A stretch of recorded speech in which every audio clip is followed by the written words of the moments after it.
आपको मेहनत करनी पड़ेगी। जितना समय आप अपने आप को दोगे, अपनी पढ़ाई को दोगे, बाकी दुनिया से हटा के, जैसे बाकी दुनिया में क्या चल रहा है, आपके दोस्त क्या कर रहे हैं, बाकी लोग क्या कर रहे हैं, तभी आपका सिलेक्शन होगा। आपका सिलेक्शन मेरे से पढ़ने से नहीं होगा, आपका सिलेक्शन ऑनलाइन पढ़ने से, यकीन बैच में पढ़ने से नहीं होगा, बिल्कुल नहीं होगा। यकीन बैच में पढ़ने से आपका सिलेक्शन ना ही ऑफलाइन में जाने से होगा। आपका सिलेक्शन कहीं भी XYZ पढ़ने से नहीं होगा। आपका सिलेक्शन अगर होगा तो वो खुद को टाइम देने से होगा। आप पढ़ने के बाद कितना देर क्वेश्चंस के साथ बिताते हो, और क्वेश्चन के साथ बिताने के लिए नंबर ऑफ रिलेवेंट क्वेश्चंस भी चाहिए होगा। ऐसा नहीं कि आप गलत डायरेक्शन में चलो। एक चीज हमेशा याद रखना, ये एक कोट बहुत इंपॉर्टेंट मैंने लास्ट डेट बोली थी, इस बार भी बोलता हूं, इसको लिख के दीवार पे चिपका लेना।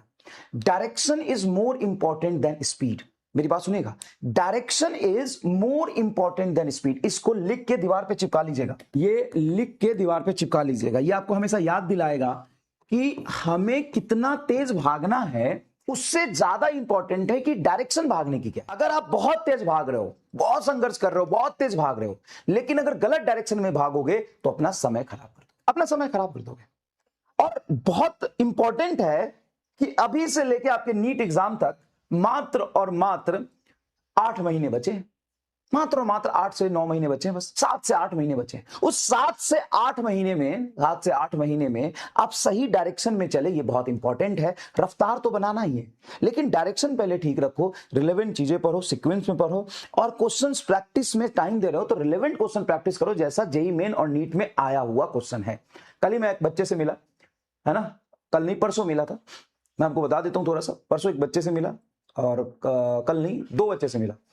एक बच्चे के नंबर आ रहे हैं 695, और उसके री नीट 2026 में फिजिक्स में गेस कर सकते हो कितने नंबर आए? 180 आउट ऑफ 180, जो कि मुझे लगता है इंडिया में बहुत कम ऐसे बच्चे होंगे जिनके आए होंगे, मतलब 2-4 ही होंगे, 2-4 ही पूरे इंडिया में। जितने ही बच्चे पेपर दिए थे, लगभग 20 लाख बच्चों में से 2-4 बच्चे ही होंगे, या 5 बच्चे होंगे मैक्स टू मैक्स, जिसके फिजिक्स में 180 में से 180 नंबर आए होंगे। उस बच्चे के फिजिक्स में 180 में से 180 नंबर आए, और टोटल नंबर है 695। बायो में भी 360 में से 360 है। केमिस्ट्री में वो 3-4 क्वेश्चन गलत कर दिया, 4-5 क्वेश्चन गलत कर दिया इनफैक्ट। बिल्कुल सच में बेटा, सच में। और वो कंटेंट वही पढ़ा है जो मैं आपको पढ़ा रहा हूं, वही कंटेंट सेम पढ़ा है जो मैं आपको पढ़ा रहा हूं, ऐसे ही पढ़ा है जितना मैंने आपको पढ़ाया, जितना मैंने ही पढ़ा है, जितना पढ़ाया है आपको उतना ही उसको भी पढ़ाया था। उसको ऐसा नहीं कि कुछ अलग से चीजें दी थी। लेकिन उस बच्चे से मिलकर मुझे यही समझ आया, और वही मैं आपको कहना चाह रहा हूं, उसने क्वेश्चन के साथ बहुत समय बिताया है। जितने भी संघर्ष असाइनमेंट दिए वो सारे करे हैं, जितने भी दिए। उसको और भी किसी कोचिंग इंस्टीट्यूट का टेस्ट पेपर मिलता था, वो सारे दिए। बहुत बहुत बहुत ज्यादा वो समय बिताया है क्वेश्चंस के साथ, बहुत ज्यादा। उसके जीवन में पढ़ाई के अलावा और कुछ नहीं था, वो कोई चीज के बारे में दुनिया में नहीं जानता है।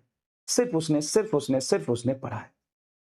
नाम भी बता दूंगा समय आने पर। एक बच्चे से और मिला मैं, उसके नंबर हैं 681, फिजिक्स में उसके 168 170 के आसपास। तो भाई ऐसा है कि आपको मैं ये नहीं कह रहा हूं कि आपको 180 लाने, आपको मैं ये कह रहा हूं कि तुम्हें गवर्नमेंट कॉलेज तक जाना है। हाँ, कैसे जा सकते हो? गवर्नमेंट कॉलेज तक जाने के लिए ऐसे पेपर में भी तुमको 600 के राउंड मार्क्स चाहिए। अब कैसे आएगा 600 के राउंड मार्क्स? उस पर काम करो, उस पर काम करो। मैं बस एक एग्जाम्पल बता रहा हूं। काम करने के लिए मैं आपको जितना पढ़ा रहा हूं उतना पढ़ो, उतना पढ़ो। जितने भी आपको क्वेश्चंस दे रहा हूं उसको प्रायोरिटी वाइज करो। प्रायोरिटी वाइज कहने का मतलब ये है कि अगर आप क्लास ही नहीं कर पा रहे हो, क्लास ही के क्वेश्चन नहीं कर पा रहे हो, तो फिर संघर्ष असाइनमेंट करने का कोई मतलब नहीं है। अगर आप नीट के PYQ करने का टाइम नहीं है, तो फिर जेईई मेन के PYQ करने का कोई मतलब नहीं है। आपको मैं इतना बता रहा हूं कि सबसे पहले आप क्लास के क्वेश्चंस करिए। नीट के PYQ क्लास में कराता हूं, जेईई मेन के PYQ क्लास में कराता हूं, संघर्ष असाइनमेंट करिए। इतना आप पूरा कर लोगे ना, chapter by chapter, chapter by chapter, chapter by chapter, उसके बाद ढंग से रिवीजन करो। इधर उधर भागने के बजाय पहले रिवीजन करो जो तुमने पढ़ लिया है, कंसेप्ट बिल्डअप करते चलो, और फिर देखो तुम्हारा इंप्रूवमेंट कैसे होता है। और खुद के साथ समय बिताओ, खुद के साथ क्वेश्चन से लड़ो, घबराओ मत। क्वेश्चंस में सीखो, क्वेश्चन में कैसे सॉल्व करते हो सीखो। क्लास में आपको देता हूं सॉल्व करने के लिए ना, तो कई बार आप इरिटेट होते हो कि हम इतना क्यों करें, सर जी पढ़ाओ ना, बोर हो रहे हैं क्वेश्चन कर करके। आप बोर हो जाओगे क्वेश्चन करके तो पढ़ क्यों रहे हो? पढ़ क्यों रहे हो? तो बात यह है कि आपको सिलेक्शन चाहिए तो एकदम बेसिक से पढ़ा रहा हूं। आपको अगर अच्छा टॉप मेडिकल कॉलेज चाहिए तो आपको उस लेवल का कंटेंट दे रहा हूं कि आप उस टॉप मेडिकल कॉलेज तक पहुंच सकते हो। जितने मैं तुमको क्लास में पढ़ा रहा हूं, जितना डीपीपी और संघ असाइनमेंट दे रहा हूं, कर लो। अगर तुम्हें टॉप 1 to 10 का कंटेंट चाहिए, 1 to 100 का कंटेंट चाहिए, वो तुम पूरा जितने भी टेस्ट दे रहा हूं, जितने भी मैं रिवीजन लेक्चर दे रहा हूं, जितने भी संघर्ष असाइनमेंट दे रहा हूं, उसको सीरियसली कर लो, उसको रिवाइज कर लो, और जो होमवर्क दे रहा हूं उसको पूरा कर लो। तुम्हारा full and out of full आ जाएगा। इतने बच्चों के आए हैं 160, 165, 170, 180 में से 180 इस रीनीट के फिजिक्स के पेपर में, तो तुम्हारा भी आ सकता है भाई। अब डिपेंड इस बात पे करता है कि तुम उसको कितना सीरियसली करते हो, कितना अच्छे से उसको पढ़ते हो। ठीक है भाई, कितना करते हो, कितना उसके साथ लगे रहते हो। ठीक है, कितनी अपनी अंडरस्टैंडिंग डेवलप करते हो। देखो, मेन गेम है कंसेप्ट का और लैंग्वेज अंडरस्टैंडिंग का और क्रिटिकल थिंकिंग का। आप रट के फिजिक्स जैसे पेपर को पास नहीं कर सकते। फिजिक्स जैसे सब्जेक्ट के क्वेश्चंस को आप रट के एक पैटर्न को पकड़ के किसी ट्रिक से पास नहीं कर सकते। आप कर सकते हो क्लास में बेसिक अंडरस्टैंडिंग डेवलप करके, कंसेप्चुअल एनालिसिस करके, लैंग्वेज पे पकड़ बना के, और वहां पे सोचना आना चाहिए कि सवाल को चेंज कर दिया तो हम कंसेप्चुअली कैसे कर सकते हैं। पढ़ा था कि फ्रेशर तो पढ़ा इसी बैच से था, और वो लक्ष्य का स्टूडेंट था, मतलब लक्ष्य भी पढ़ा था, और यकीन से उसने 11th वाला पार्ट और 12th वाला पार्ट यकीन से किया था 12वीं का बच्चा, लेकिन यकीन से 11th और कुछ 12th के पार्ट उसने किए थे। ठीक है, चलिए, लेकिन लक्ष्य के बैच से ही पढ़ा था, वो फ्रेशर था वैसे। तो हमें किस बात से क्या मतलब है कि कौन क्या था, और हमें इस बात से भी क्या मतलब है किसके कितने हैं। हमें मतलब है कि हमें कितने चाहिए। आप अपना गोल बनाइए ना, आप अपना टारगेट लीजिए ना, आप अपना बेस्ट दीजिए ना।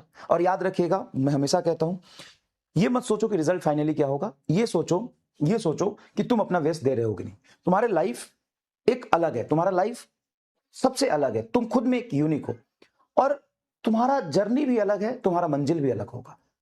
पर किस बात से पड़ता है कि तुम अपने जर्नी में अपना 100% दे पाते हो कि नहीं, अपना बेस्ट दे पाते हो कि नहीं। कभी भी दूसरे से कंपेयर मत करो। ऐसे कंपेयर करोगे तो मैं भी किसी और से कंपेयर करता हुआ दुखी रहूंगा। मैं किसी को भी किसी से कंपेयर नहीं करना चाहिए। आप अपने लाइफ में अपना बेस्ट दीजिए और खुश रहिए। ठीक है, आपका किया गया मेहनत आप तक लौट के जरूर आएगा।